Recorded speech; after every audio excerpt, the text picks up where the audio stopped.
Et bonjour à vous toutes, bonjour à vous tous, comment allez-vous?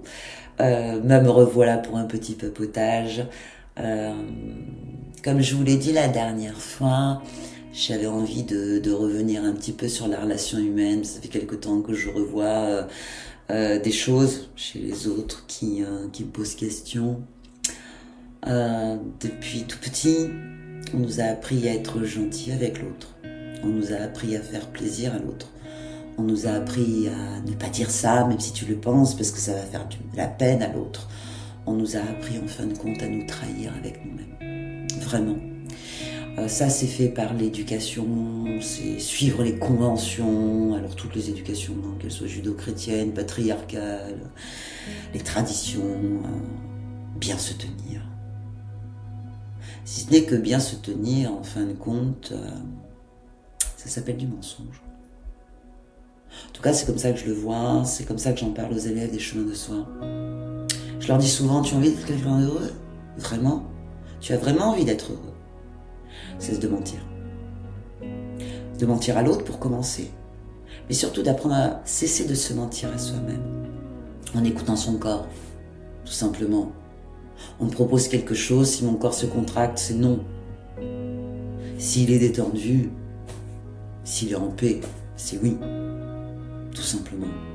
On n'est pas habitué à ça, hein, nous les occidentaux, on est vraiment dans la tête. On sait vraiment rentrer dans le corps et respirer, écouter ce qui se passe, tout simplement.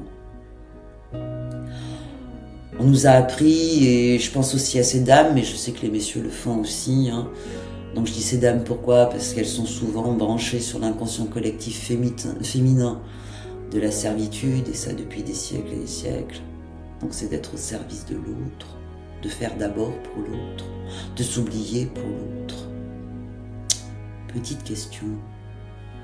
Comment je fais si je suis pas gentille avec moi, respectueuse avec moi, en amour avec moi, pour donner ça à l'autre?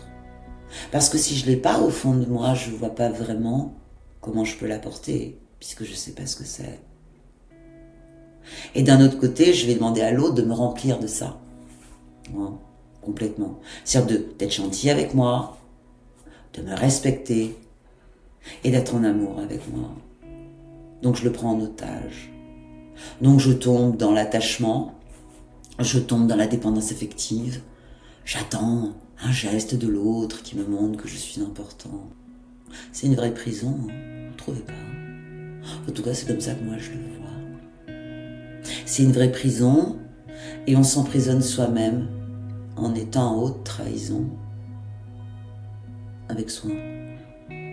Souvent, j'ai pu entendre aussi dans tous les accompagnements que j'ai fait ces dernières 20. J'ai souvent entendu les gens me dire « Mais je comprends pas, cette relation elle fonctionne pas, pourtant j'ai tout fait !» Alors accrochez-vous, parce que celle-là vous allez l'entendre souvent de ma part. J'ai tout fait qui? J'ai étouffé qui? Alors l'autre c'est évident, mais moi aussi. On a un petit mantra au chemin de soi pour pallier à ça, pour que le cerveau comprenne qu'on peut faire autrement, parce que le cerveau il a besoin minimum aujourd'hui, avec tous les écrans et compagnie, de 33 jours de répétition pour entendre qu'il y a une nouvelle information. Et on est à plus de 90 jours pour intégrer l'information. Donc on a des petites phrases que j'appelle des mantras. C'est un pied de nez au développement personnel, ça. Occupe-toi de tes affaires. On se le dit de soi à soi. Quand on a envie de devancer les besoins de l'autre, occupe-toi de tes affaires. Hop, on arrête. Quand quelqu'un nous dit, est-ce que tu pourrais, je sais pas moi, faire ça pour moi? On va s'occuper de ses affaires d'abord. Si on en a envie, on le fait, bien sûr, avec joie. On est aussi là pour être en interaction avec l'autre. Je ne vous demande pas d'être... je demande à personne d'être méchant. C'est super de pouvoir accompagner l'autre. Dans la mesure où on est d'accord avec soi. Donc on vérifie, est-ce que ça fait partie de mes affaires? Non. Eh ben je fais pas. Je me rappelle d'une fois, j'étais en couple, et j'étais avec la corbeille à linge.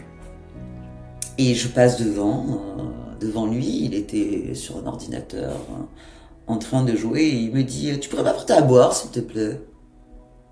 Et puis moi, je m'arrête. Je dis « Mais là, tu vois, je suis occupée avec ton linge. Et je pense que tu as 2 bras et 2 jambes.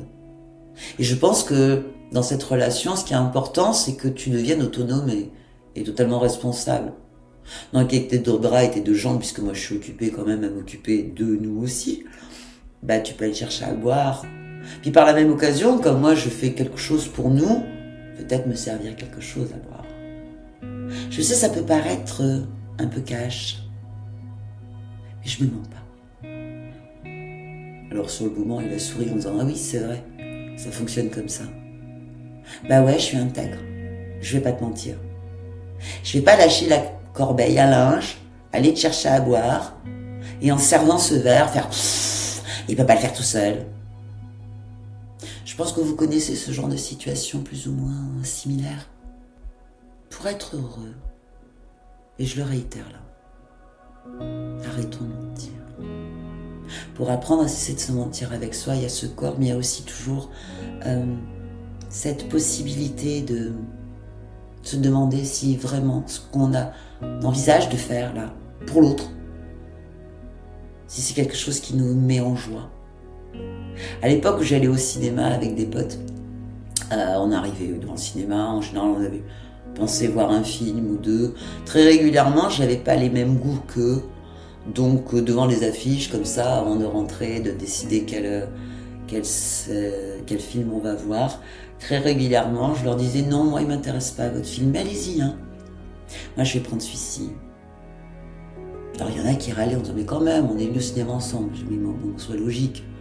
Quand t'es devant le grand écran là, blanc, qu'il y ait quelqu'un à côté de toi ou pas, c'est pas important. Ce qui est important, c'est parce que tu plonges dans le film, c'est ça qui est intéressant. Puis après, de toute façon, les films font à peu près toujours le même temps, donc on se retrouve autour d'un verre, autour d'une infusion, puis on pourra partager nos expériences, ça peut être aussi intéressant. Avoir cette intégrité, parce qu'on n'est pas des menteurs, parce qu'on a vraiment envie que l'autre nous comprenne, nous entende, mais peut-être que pour ça, faudrait-il leur dire qui nous sommes réellement.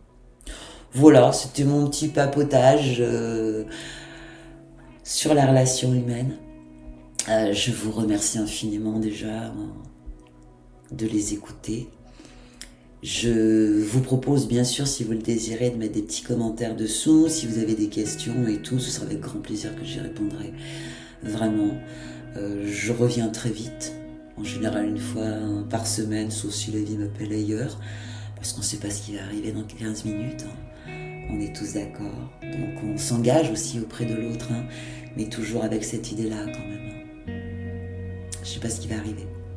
Donc là, pour l'instant, je te dis oui, mais selon les événements, peut-être que je reviendrai là-dessus. Ça aussi, c'est être intègre. Donc je le fais avec vous. Je vous souhaite de très jolis moments, une très belle journée.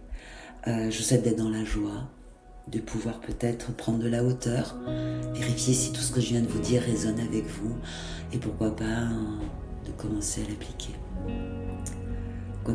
Quoi qu'il en soit, je vous dis à très bientôt, et que la vie vous soit douce.